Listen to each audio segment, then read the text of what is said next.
Ada berita yang sangat menggemparkan, yang dimana bersumber dari orang sufi lagi, teman-teman. Lagi-lagi orang sufi. Orang-orang yang mengaku diri mereka ini mendekatkan diri kepada Allah Subhanahu wa Ta'ala dengan jalur zuhud warok. Dan terlebih lagi mereka memiliki berbagai macam amalan-amalan baru yang tidak bersumber dari Nabi Sallallahu Alaihi Wasallam. Kemudian ada beberapa ijazah lagi secara khusus, yaitu pertama membaca Laqad ja'akum rasulun min anfusikum azizun 'alaihi ma 'anittum harisun 'alaikum bil mu'minina raufur rahim fa in tawallaw faqul hasbiyallahu la ilaha illa huwa 'alaihi tawakkaltu wa huwa rabbul 'arsyil 'azim. 7 kali setiap habis salat subuh dan 7 kali habis salat maghrib. Barang siapa yang membaca doa ini maka dia tidak akan mati di mana hari itu dia membacanya. Tersebutlah sebuah kisah seorang yang istiqamah membaca ini sehingga 300 tahun umurnya. Dia tidak mati sehingga 300 tahun umurnya. Nasihatnya luar biasa tidak? Kamu bangsat, kata Allah Subhanahu wa Ta'ala. Ya, begitulah keyakinan orang-orang sufi ekstrim yang dimana mereka ini mengesampingkan betapa pentingnya dalil di dalam beragama. Sehingga apa? Muncullah berbagai macam orang-orang aneh nyeleneh dengan berbagai macam pola pikir yang rusak. Kita simak dulu videonya. Bahkan orang ini sudah berani mengaku sebagai nabi, teman-teman, dan bikin syahadat baru. Kita lihat. Aku bersaksi tiada sembah kecuali Allah, dan aku bersaksi Ruh Kudus itulah Rasul Allah. Aku bersaksi tiada Tuhan yang berhak disembah kecuali Allah. Terus yang kedua, dan aku bersaksi bahwa Roh Kudus itu adalah Rasul Allah. Oke, lanjut dulu. Oh, kok Roh Kudus? Iya. Bukan Muhammadur Rasulullah. Bukan. Jadi itu keyakinan bian. Iya. Syahadat bian lah. Oke. Jadi di sini, teman-teman, menurut berita yang saya baca ini, orang ini bernama Nasruddin, si nabi palsu di HST. Seorang pria bernama Nasruddin dikabarkan mengaku sebagai nabi menghebohkan hulu sungai tengah HST. Dirinya viral lewat video yang terdengar melafalkan kalimat syahadat, namun bunyinya terdengar menyimpang. Hingga kini belum ada keterangan resmi dari pihak berwenang terkait kronologi lengkap kejadian tersebut. Nah, sekarang teman-teman, saya ingin ngajak kalian berpikir, faham-faham semacam ini lahir di tengah-tengah orang yang sejatinya berfaham sufi. Apalagi kalau bukan faham sufi yang mengajarkan keanehan, kecelenehan semacam ini. Kalian lihat Mbah Benu. Apa kalian pernah dengar Mbah Benu? Saya tidak pakai perhitungan, saya telepon langsung kepada Allah Ta'ala Terkait pernyataan saya tadi pagi tentang istilah telepon ke Allah Subhanahu wa Ta'ala, itu sebenarnya hanya istilah. Dan yang sebenarnya adalah perjalanan spiritual saya, kontak batin dengan Allah Subhanahu wa Ta'ala. Dia sampai mengaku-ngaku menelpon Allah Subhanahu wa Ta'ala untuk mengetahui kapan jadwal Idul Fitri. 1. Muhammad Qasim. Apakah kalian tahu Muhammad Qasim? Dari India itu. Dia datang ke Indonesia lalu dianggap sebagai seorang Mahdi, Imam Mahdi. Di saat Muhammad Qasim sedang mengobrol, tangannya lagi tahiyat, teman-teman. Tahiyat tangannya. Jadi kemana-mana lagi tahiyat dia. Jadi begini tahiyat. Seperti guru kumpul kemarin kan, juga dihebohkan seperti itu. Sontoloyo. Lihatlah, memisahkan jari telunjuk kanan. Enggak, siapa ini yang bikin video ini kok? Dan yang mendatangkan orang ini siapa? Ya, untuk bersyahadat kepada Allah. Aduh, lihat yang lain. Sebetulnya ketika aku memfoto atau memvideokan Muhammad Qasim, itu terlihat tidak etis. Tapi tidak etis. Mau bagaimana lagi? Ia harus dikenal oleh seluruh umat Islam. Seluruh umat Islam harus kenal kepada Qasim. Sebetulnya ketika aku memfoto atau memvideokan Muhammad Qasim, itu pengaruh Qasim ini kepada Islam apa sebenarnya? Dari berbagai macam kesaksian orang-orang sufi semacam Jamaah Tabligh dan lain sebagainya. Dan apakah kalian juga tidak tahu kepada Mama Gufron? Kenapa pada saat beliau bicara perlu ditambah sound effect ketawa-ketawa? Harus banget editnya begitu. Ingat loh, Cok, yang kamu gitu kan itu ulama, punya jamaah, punya umat yang menghargai ilmunya.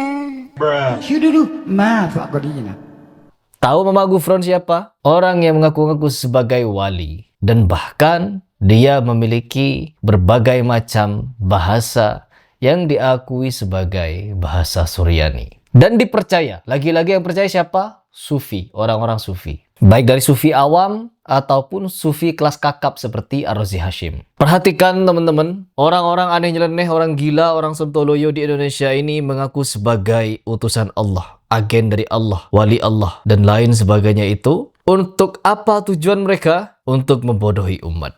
Menyesatkan umat dari akidah yang benar. Dan ketika kita bahas seperti ini, mereka akan teriak, ya, itu teriakan mereka. Dan ini adalah hal yang sangat-sangat memilukan yang dimana orang-orang di Indonesia ketika kita edukasi semacam ini akan masih ada saja yang membelanya. Jangankan orang yang ngaku nabi baru ini, ya, meskipun terlihat konyol, bodoh, tolol, sontoloyo pernyataannya, saya bersaksi bahwa Roh Kudus adalah Rasulullah. Kudus itu adalah salah satu sifat Allah di Asmaul Husna. Kenapa jadi Rasul? Namun kalian tidak perlu heran. Karena orang semacam ini masih akan ada yang percaya. Kenapa? Faham Sufi. Benar kata Al-Imam Asy-Syafi'i. Bahwa barang siapa yang menjadi Sufi di siang hari, maka dia akan menjadi dungu di malam harinya. Nah, ketika pembahasan ini atau kalimat Al-Imam Syafi'i ini kita bahas, kita pakai, akan ada juga pembelaan teman-teman bahwa Al-Imam Syafi'i katanya pernah mengakui seorang alim yang berfaham Sufi. Iya. Bahkan orang seperti Ar-Razi Hashim. Oh, dia bukan orang bodoh. Dia cerdas, pinter teman-teman. Tapi berfaham Sufi. Dan ingat, orang pinter, orang cerdas ketika berfaham Sufi, kebanyakan mereka jadi dungu. Perhatikan Ustadz Abdul Somad dan Ustadz Adi Hidayat. Orang yang kita anggap sebagai orang cerdas. Ketika dia menjadi kibin Habib Sufi Haluisme, khurafat, apa yang terjadi kepada pola pikir mereka? Habib Umar diakui sebagai senyumannya Nabi SAW. Habib ini, Habib itu, begini, begitu, luar biasa, mantap. Itu gaya dia, itu style dia. Gak ada lo, gak rame. Bahar bin Smith yang sangat keras, itu style dia. Itu orang pantas disebut apa? Anjing, saudara. Itu gaya dia. Babi itu orang. Nggak ada lo, nggak rame. Biadab itu orang.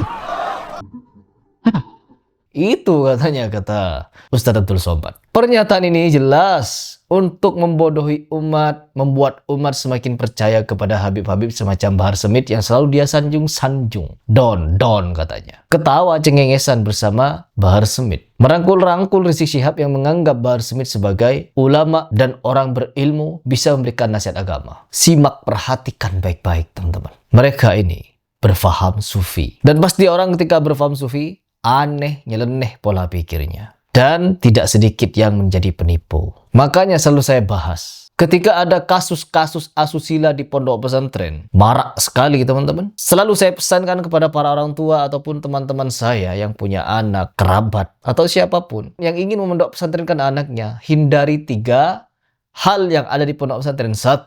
Ajaran keramat-keramat halu kepada wali-walian yang diakui oleh sufi-sufian.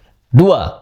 Hindari pondok pesantren yang mengajarkan mengalap-ngalap berkah kepada Kiai Gus, Ustadz, Habib, dan lain sebagainya. 3. Hindari pondok pesantren yang mengajarkan kualat-kualat azab kepada orang-orang yang sejenis sufi-sufi halu, Habib, Kiai Gus, yang kebanyakan oknumnya terciduk melakukan kepada santri-santriwatinya ataupun kepada santrinya. Miris di dunia ini, di akhir zaman ini, orang-orang penipu dianggap sebagai orang jujur dan lain sebagainya. Sedangkan orang yang menyampaikan qala Allah qala Rasul, qala Allah qala Rasul berasal dari Mekah Madinah, yang dimana kata Rasulullah SAW, iman akan kembali ke Madinah sebagaimana ular kembali kepada sarangnya. Sekarang 2 kota suci ini, ulama-ulamanya difitnah sebagai Wahabi-Wahabi. Sedangkan yang memfitnah, perhatikan di Indonesia, ataupun di Iran sana, ataupun di Tarim sana, mereka semakin bobrok pemikirannya. Apalagi yang di Indonesia. Semakin mereka lantang teriak Wahabi-Wahabi, semakin Allah bongkar kasus-kasus. Bagaimana kita yang ahli sunnah wal jamaah ini mensekolahkan anak ke pondok-pondoknya salafi? Hukumnya haram. Gak boleh. Jadi menyekolahkan anak-anak ke lembaga-lembaga di luar Ahlus Sunnah wal Jamaah itu hukumnya haram. Mengapa? Berarti nanti menyerahkan anaknya untuk menjadi pengikut aliran sesat, menjadi pengikut aliran tidak benar. Karenanya segera bertaubat, cabut dan pindah ke sekolah Ahlus Sunnah wal Jamaah. Kita ini ya, selain wajib menjaga kesehatan anak, orang tua itu wajib menjaga kesehatannya, wajib menjaga baik kesehatan fisik ya maupun kesehatan rohani, wajib ngasih makanan yang halal pada anaknya, juga wajib memberikan ajaran yang halal, yaitu ajaran Ahlus Sunnah wal Jamaah. Gak boleh memasukkan ke otaknya ajaran yang tidak halal, yaitu ajaran di luar Ahlus Sunnah wal Jamaah, termasuk ajaran Wahabi. Dan saudara-saudara perlu tahu, muridnya Ahlus Sunnah wal Jamaah dijamin lebih cerdas daripada muridnya Wahabi. Mengapa? Ustadz Wahabi biasanya tidak cerdas, tak ada akal. Tapi kalau ingin menjadi orang bodoh, masukkan ke sekolah Wahabi. Yang semakin hari semakin rusak di pemahaman orang yang rajin teriak Wahabi. Nah, maka dari itu, pemahaman seperti ini akan melahirkan berbagai macam keanehan di dalam agama. Kalau kalian menganggap ini bukan keanehan, fix kalian bagian dari orang-orang aneh.